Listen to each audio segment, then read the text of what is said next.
Night watchman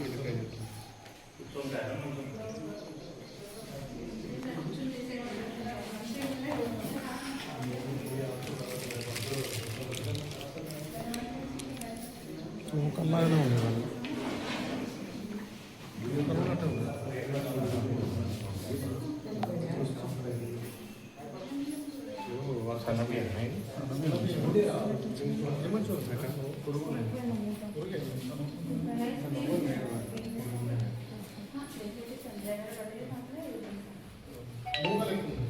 అది 25% ఉన్నాయి sir. మన స్కూల్ డిపార్ట్మెంట్ సంస్థలో చెప్పాము. అది అందరికీ అలాగే వస్తున్నాయి.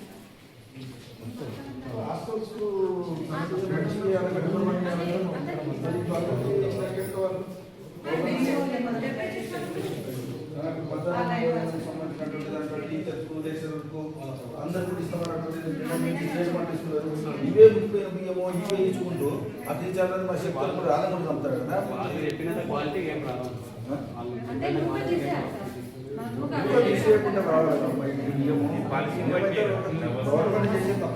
అయితే మనం ఇబ్బంది పడుతున్నాం కదా 50 డేస్ నుంచి. నేను టీచర్స్ కూడా వంట చేశాను కదా. అయితే సార్ వాళ్ళు ఏంటంటే మీకు ఏం ప్రాబ్లం అవుతుందో చెప్తే మన అధికారులు తెలియజేస్తారంట. ఆ విషయం చెప్పండి. అంటే బుక్స్ లేకపోవడం వల్ల మీకు టైం పెడతారు. వేరే వాళ్ళు చేయించి పెడుతున్నాము.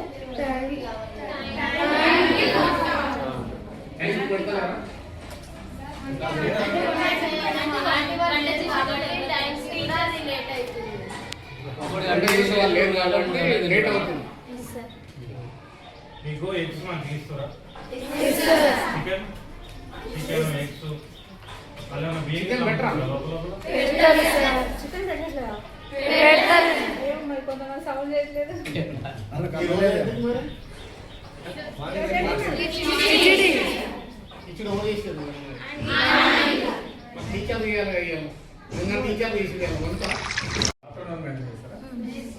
అంటే వడ్డిస్తారా? చదివేప్పుడు ఏం పాలి వంట ఎప్పుడు చేయాలి?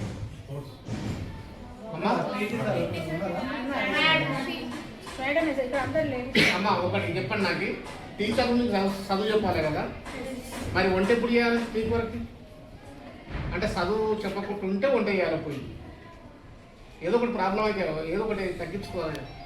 వంట చేయాలి, లేకపోతే చదువు అనే చెప్పాలి. ఇదేనా? చదువు చెప్తున్నా వంట చేస్తున్నా?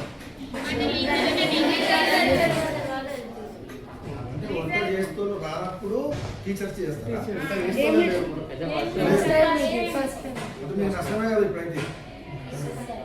మీకు తెలుగు పండి ఇటుందా? తెలుగు మీ క్రిటికల్ సబ్జెక్టులు మ్యాథ్స్, ఇంగ్లీషు పర్ఫెక్ట్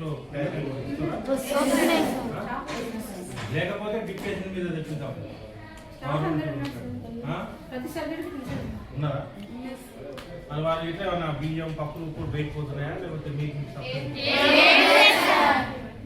మీకు ఇచ్చే బియ్యం సన్న బియ్యం బాగా తింటారు, బాగున్నాయని చెప్పేసి అంటారు. అక్కడ పోయి చూస్తే అంత బాగాలేవు. నిజమా? మూకలు ఉన్నాయి. కొంచెం తుప్పు పట్టినట్టు కొడుతున్నాయి. మీరు ఇప్పటిదాకా ఎట్లయితే ఏమైనా చేస్తున్నా రేపు నుంచి కంతులమ్మ కూడా అదే చేయాలి. మరి అప్పుడు రైస్ మారాలిగా. ఇప్పటిదాకా మనం ఉంటున్నటువంటి బియ్యం ఏవైతే ఉన్నాయో, ఇప్పుడు రేవంత్ రెడ్డి ఏం చెప్తున్నాడు? పిల్లలు పంతులు ఇద్దరు కలిసి ఒకే భోజనం చేయాలని అంటున్నాడు. వాళ్ళ బాక్సులు అవుతున్నాయి, మన డేగులు అవుతున్నాయి. ఎట్లా? అందుకని మరి బియ్యం అయితే మారాలా? ఇప్పుడు వద్దాం, బియ్యం మారాలి. పురుగులు వస్తున్నాయి ఎప్పుడన్నా?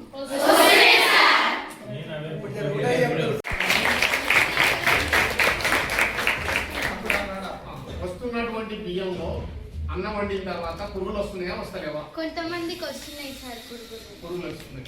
కొంతమందికి వస్తున్నాయి, రాళ్ళు కూడా వస్తుందని చెప్తున్నారు. నీకు వచ్చినాయా? నేను స్టార్టింగ్ అంటే వచ్చినప్పుడు వచ్చింది సార్. నేను అన్నం పడేసి వేరే అన్నం. అమ్మా నీ పేరేం పేరు? ఆరు మమత. ఏ క్లాస్ లో? 10th class. అన్నం మెత్తగా అవుతుందా, మంచిగా అవుతుందా? మెత్తగా అవుతుంది సార్. అంటే బియ్యం బాగాలేకపోవడం వల్ల మెత్తగా అవుతుంది. అవును సార్. వాస్తవం కదా? ఓకేనా? అంటే నూకలు అన్నం వండి పెడుతురా, లేకపోతే బియ్యం అన్నం వండి పెడుతురా? బియ్యం మరి అది నూకల్లాగా ఉన్నాయిగా అక్కడ పోయి మేము చూసినప్పుడు. ఆ? మేము బియ్యం చూడలే కదా సార్. మీకైతే నూకల అన్నం లాగానే వస్తుంది కదా, బియ్యం అన్నం లాగా రావట్లే. వాస్తవమే కదా. అవును సార్. పెడితే వారేస్తున్నారు. మన పారేసినాక తర్వాత అన్న వరకు పెడతారు.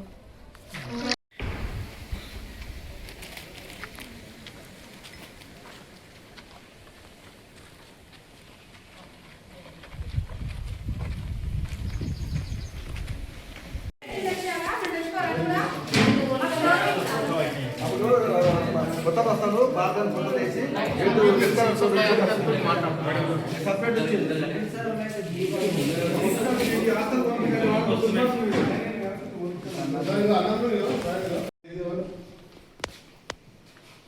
ఆ సార్ పెట్టు.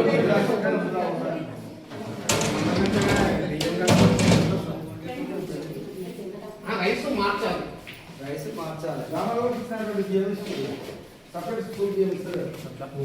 మధ్యలో శ్రీకాంత్, ఎస్ఎఫ్ఐ ఇబ్రహీంపట్నం మండల కార్యదర్శిని. ఈరోజు సిపిఎం పార్టీ అదేవిధంగా ప్రజా సంఘాల ఆధ్వర్యంలో ఈరోజు ఇబ్రహీంపట్నంలో ఉన్నటువంటి కస్తూర్బా గాంధీ హాస్టల్ని పరిశీలన చేయడం జరిగింది. ఇక్కడ చూసుకున్నట్లయితే గత వారం రోజుల నుంచి విద్యార్థులకు నాణ్యమైన భోజనం పెట్టడం లేదు. కాబట్టి ఈ సమస్యను వెంటనే పరిష్కారం చేయాలని ఇబ్రహీంపట్నం మండల కార్యదర్శి. ఈరోజు సిపిఎం పార్టీ అలాగే ప్రజా సంఘాల ఆధ్వర్యంలో ఈరోజు ఇబ్రహీంపట్నంలో ఉన్నటువంటి కస్తూర్బా గాంధీ హాస్టల్ని పరిశీలించడం జరిగింది. ఈరోజు మనం చూసుకున్నట్టయితే ఇక్కడ ఎటువంటి సౌకర్యాలు లేనటువంటి పరిస్థితి ఉంది. ఈరోజు ఈ హాస్టల్లో 370 మంది విద్యార్థులకి ఈరోజు నాణ్యమైన భోజన సౌకర్యాలు ఎటువంటివి ఈరోజు మెను ప్రకారం పెట్టడం లేదు. కాబట్టి ఇప్పటికైనా విద్యా అధికారులు మరియు జిల్లా విద్యాధికారులు అందరూ స్పందించి ఈ సమస్యలను వెంటనే పరిష్కారం చేయాలి. అదేవిధంగా ఇక్కడ ఉన్నటువంటి హాస్టల్కి ఎటువంటి ప్రహరీ కూడా లేదు. అదేవిధంగా ఇక్కడ ఉన్నటువంటి విద్యార్థులకి కాస్మెటిక్ ఛార్జెస్ మరియు ఇతర సౌకర్యాలు ఏమి లేవు. కాబట్టి తెలంగాణ రాష్ట్ర ప్రభుత్వం వెంటనే స్పందించి ఈ సమస్యను తెలంగాణ రాష్ట్ర వ్యాప్తంగా ఉన్నటువంటి కస్తూర్బా గాంధీ హాస్టల్ సమస్యను పరిష్కరించాలని కోరుకుంటా ఉన్నాం. లేని ఎడల తెలంగాణ రాష్ట్రంలో విద్యార్థులందరినీ ఐక్యం చేసి ఉద్యమాలు ఉధృతం చేస్తామని సందర్భంగా ఈ తెలంగాణ రాష్ట్ర ప్రభుత్వాన్ని హెచ్చరిస్తా ఉన్నాం. చైర్మన్గా నేను ఈ కస్తూర్బా స్కూల్ను సందర్శించడానికి వచ్చాను. ఇక్కడ ఉన్నటువంటి సమస్యలపైన ప్రజా సంఘాలు మరియు సిపిఎం మరియు ఎస్ఎఫ్ఐ వారితో సమన్వయంతో మేము పనిచేస్తుంటాము. మేమందరం కూడా కలిసి ఇక్కడ సందర్శించడం జరిగింది. ఇక్కడ ముఖ్యంగా ఏంటంటే ఆహారం సరిగా లేదు. పిల్లలకు నూకలు అన్నం పెడుతున్నారు. ఇంకొకటి స్కాలెంజర్స్ కూడా లేరు. వాళ్ళు వంట మనుషులు కూడా సరిపోని లేరు. స్టాఫ్ సరిగా లేరు. టీచర్లు ఉన్నారు కానీ వాళ్ళు టీచింగ్ మాత్రమే చేస్తారు. కాబట్టి వీళ్ళు వంటలు చేయాలన్నా వీళ్ళు బాత్రూమ్ కడగాలన్నా కానీ కూడా స్కాలెంజర్స్ అవసరం ఉంటుంది. కాబట్టి స్కాలెంజర్స్ని పెంచాలి. ఇక్కడ 370 మంది విద్యార్థులు ఉన్నారు, 18 మంది టీచర్లు ఉన్నారు. ఇక్కడ మహిళలే మొత్తం అమ్మాయిలే ఉంటారు. కాబట్టి వాళ్ళకు కాస్మెటిక్స్ కిట్స్ ఇవ్వాలి. వాళ్ళకు మంత్లీ కిట్స్ ఇవ్వాలి. ఆ కిట్స్ కూడా గవర్నమెంట్ ఇవ్వాలి. గత ప్రభుత్వం ఇచ్చింది, మరి ఈ ప్రభుత్వం ఇవ్వట్లేదు. కావున దయచేసి వాళ్ళందరికీ ఎలాంటి ఇబ్బంది కలగకుండా చూసుకోవాల్సిందిగా కోరుచా ఉన్నాము. అదేవిధంగా ఇప్పుడు ఇక్కడ చుట్టూ చూస్తే ఎట్లుందంటే ఇదేదో అడవిలో ఉన్నట్టు ఉంది. ఇబ్రహీంపట్నంకి జస్ట్ ఒక 2 కిలోమీటర్ల దూరంలో ఉంటుంది. ఈ హాస్టల్కి ఒక కంపౌండ్ వాల్ లేదు, ఒక గేట్ లేదు, ఒక వాచ్మెన్ లేడు. ఇక్కడ ఉండేది అమ్మాయిలు. వీళ్ళు భయభ్రాంతులకు గురవుతున్నారు. ఇక్కడ పెద్ద పెద్ద పందులు అవి తిరుగుతూ ఉంటాయి, అడుగు పందులు కూడా వస్తూ ఉంటాయి. నైట్ టైంలో వాళ్ళు చాలా ఫేస్ చేస్తున్నారు ఇక్కడ ప్రాబ్లమ్స్ని. దయచేసి ఈ సమస్యల పైన మీరందరూ కూడా దయచేసి ఉన్నతాధికారులకు ఈ విషయం ఏంటంటే ఈ హాస్టల్ను ఇప్పుడు ఎక్కడెక్కడో మీరు పెద్ద పెద్ద స్కూళ్ళు పెడతామంటారు. ఉన్న స్కూళ్ళను మంచి చేయండి. ఉన్న స్కూళ్ళల్లో స్టాఫ్ని ఇవ్వండి. ఉన్న స్కూళ్ళల్లో స్కాలెంజర్స్ని ఇవ్వండి. ఈ విధంగా చేస్తే తాగునీళ్ళకు కూడా ఇక్కడ చాలా ప్రాబ్లం ఉంది. బయట నుంచి కొనుక్కొస్తున్నారు. కాబట్టి ఇలాంటి సమస్యలను మీరు సత్వరమే తీర్చాలని చెప్పేసి విజ్ఞాన వేదిక తరఫున నేను కోరుకుంటా ఉన్నాను.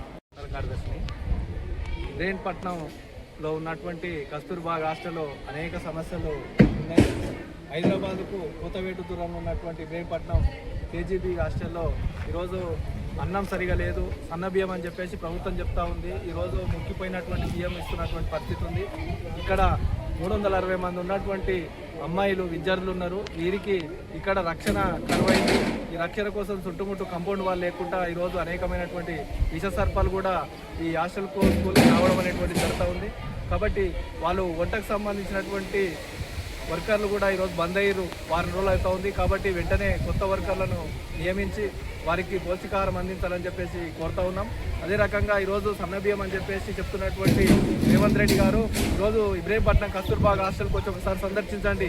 ఇక్కడ ఇంకిపోయినటువంటి బియ్యం పెడుతున్నటువంటి పరిస్థితి ఉంది. కాబట్టి కస్తూర్బా హాస్టల్లో ఉన్నటువంటి విద్యార్థులకు అందరికీ కూడా మహిళలు అమ్మాయిలు కాబట్టి వారికి అనేక ప్రాబ్లమ్స్ ఉంటాయి. కాబట్టి వీరికి కూడా కాస్మెటిక్ ఛార్జీలు ఇవ్వాలని చెప్పేసి మేము సిపిఎం పార్టీగా డిమాండ్ చేస్తూ ఉన్నాం. ఈరోజు కస్తూర్బా హాస్టల్ విజిట్కి సంబంధించి చేయడం అనేది జరుగుతూ ఉంది. దినపత్రికల్లో కూడా రావడం జరిగింది. ఈ హాస్టల్లోకి వచ్చి విషయాల్ని వర్కర్స్ని అదేవిధంగా టీచర్స్ని పిల్లల్ని అడిగి తెలుసుకోవడం జరిగింది. వారం 10 రోజుల నుంచి వంట చేసే వాళ్ళు ఈరోజు హాస్టల్లో లేక సీపర్స్ తోటి అదేవిధంగా ఇక్కడ ఉన్నటువంటి టీచర్స్ తోటి వంట చేపిస్తున్నటువంటి పరిస్థితి ఉంది. తక్షణమే ప్రభుత్వం స్పందించి ఈ వంట చేసే వాళ్ళని నియమించాలనేది సిపిఎం పార్టీగా డిమాండ్ చేస్తూ ఉన్నాం. రెండో డిమాండ్కి సంబంధించింది తింటున్నటువంటి ప్రతి స్కూల్ కూడా మేము సన్న బియ్యం ఇస్తామంటున్నారు. ఇక్కడ ఉన్నటువంటి బియ్యానికి సంబంధించిన మొత్తం నూకలు ఉన్నాయి. వంట చేసిన తర్వాత అన్నం మొత్తం మెత్తగవుతుందని విద్యార్థులు చెప్తూ ఉన్నారు. పురుగులు కూడా వస్తున్నాయి అనేది విద్యార్థులు టీచర్స్ కూడా చెప్తూ ఉన్నారు.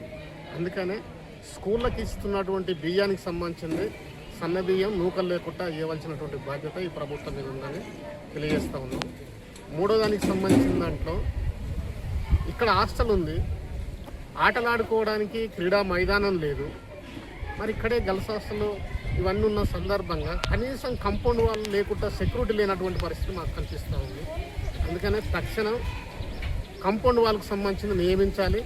రెండో దానికి సంబంధించిన దాంట్లో క్రీడా మైదానానికి సంబంధించింది ఏర్పాటు చేయవలసినటువంటి బాధ్యత ఈ ప్రభుత్వం మీద ఉంది. ఆడపిల్లలకు సంబంధించింది 10th క్లాస్ పిల్లల్ని 9th క్లాస్ పిల్లల్ని 7th క్లాస్ పిల్లల్ని అడిగిన సందర్భంగా వాళ్ళు చెప్పుకునేది ఏంటంటే స్కూల్ తెరిచి ఇన్ని రోజులు అవుతూ ఉంది, మాకు డ్రెస్సులు ఇవ్వలేదని చెప్తూ ఉన్నారు. మేము పడుకోవడానికి బెడ్స్ ఇవ్వలేదు, కార్పెట్స్ ఇవ్వలేదని చెప్తున్నటువంటి పరిస్థితి. అందుకనే విద్యార్థుల డిమాండ్ను వెంటనే పరిష్కరించాలి. తక్షణమే వంట వండే వాళ్ళని 5 మందికి సంబంధించింది 6 మందికి సంబంధించింది వెంటనే నియమించవలసినటువంటి బాధ్యత ఇక్కడ ఉంది. రెండో దానికి సంబంధించిందో ఇక్కడ ఉన్నటువంటి జిల్లా యంత్రాంగం డిఈఓ అంటే డీసీజీఓ మేడం వీళ్ళిద్దరికి సంబంధించింది కనీసం ఫోన్లలో మాట్లాడడానికి కూడా వాళ్ళకు టైం లేనట్టుగా మాకు కనిపిస్తూ ఉంది. అందుకనే జిల్లా యంత్రాంగం ఈ హాస్టల్కి వచ్చి విజిట్ చేసి స్పందించకపోతే కలెక్టర్ ఆఫీస్ కాడికి ఇక్కడ ఉన్నటువంటి అధిక ఉపాధ్యాయులని అదేవిధంగా విద్యార్థులను తీసుకొని అక్కడే సమస్య పరిష్కారం కావాలనేది సిపిఎం పార్టీ వచ్చి కలెక్టర్ ఆఫీస్ను కూడా ముట్టడించడానికి సిద్ధంగా ఉన్నాం. అందుకనే ఇక్కడ ఉన్నటువంటి ఎంఈఓ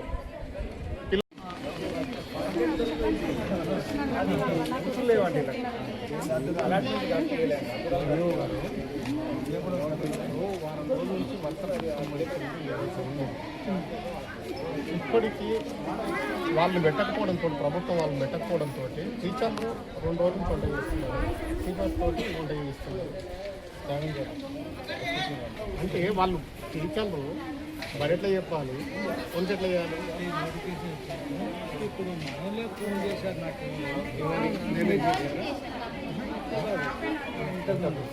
ఇంతకుముందు చేసేవాళ్ళు ఎట్లా చేసేస్తారు ఏం లేదు అని వాళ్ళు వచ్చి చేయాలి. మరి ఏమైందమ్మా వాళ్ళ పాత్రలు వస్తలేదా? ఇప్పుడు వచ్చారా? ఎందుకు చేసేది చేయాలి?